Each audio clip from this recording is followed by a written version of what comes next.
Mr. Speaker, President Obama told the San Francisco Chronicle editorial board in 2008 that under his environmental policies, quote, electricity rates would necessarily skyrocket, unquote. To be even more specific, he said, quote, if somebody wants to build a coal-fired power plant, they can. It's just that it will bankrupt them. Under my plan, electricity rates would necessarily skyrocket, unquote.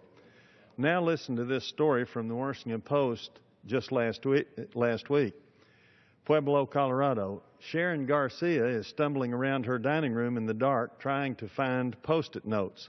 As she has for years, Garcia wants to affix the notes marked with dollar signs to light switches throughout her house. The message to her 5 children, light is expensive. Why do you need to turn the lights off? She asked her son, Mariano.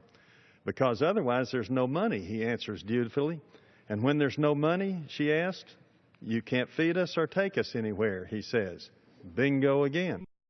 It's not just the light switches, though. Ever since her power was shut off in 2010, Garcia has adopted Depression-era obsessiveness.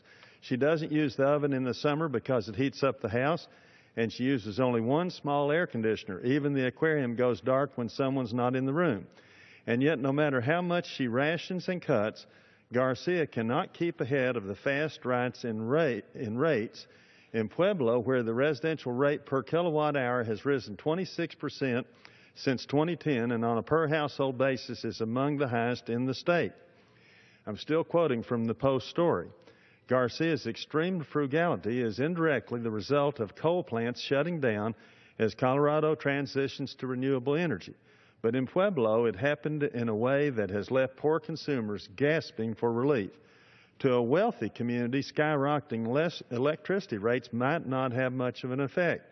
When you have a decent-paying job, what's a few more dollars a month on your utility bill? Pueblo is not that kind of place. With a poverty rate of 18.1%, incomes far below the state average, and 1/3 of the population on some sort of public assistance, those few dollars can make a big difference here, unquote.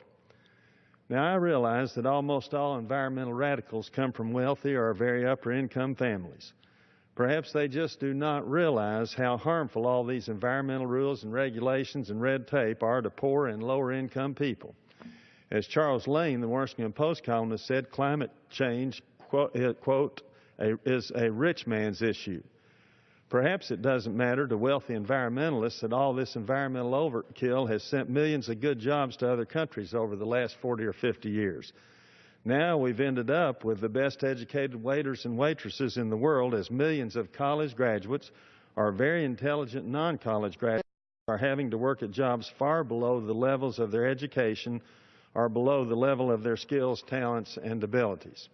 Perhaps it doesn't matter to rich or upper-income environmentalists if utility bills or prices for everything go way up, but it sure does matter to millions of people like Sharon Garcia. Perhaps it doesn't matter to wealthy environmentalists that their policies over the years have driven very small and medium-sized companies out of business. Perhaps they are pleased that their policies have helped give job security to bureaucrats and have helped extremely big businesses and foreign energy producers. This administration even had a Secretary of Energy until a few months ago who said we need to be paying the same price for gas as they do in Europe, $8 or $9 a gallon. Then, of course, all the wealthy environmentalists would have to fight a whole lot less traffic because they would be about the only ones who could afford to drive. We have made tremendous progress over the past many years in cleaning our air and water. I voted for many of these laws and voted many years ago for the toughest clean air law in the world.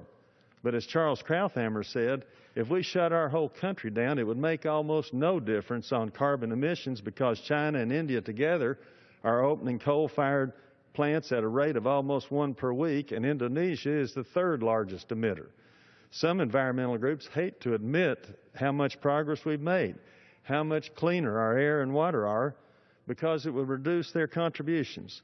They have to keep telling people how bad everything is so their contributors will keep sending them money, especially money and contributions from foreign energy producers. But we need to make people realize that only a prosperous country that allows free enterprise can generate the excess funds to do good things for the environment that everybody wants done. Communist and socialist countries have been some of the biggest polluters in the world because their economies have been barely able to feed, clothe, and house their people, and certainly they have been unable to spend the kinds of money that it costs to help the environment.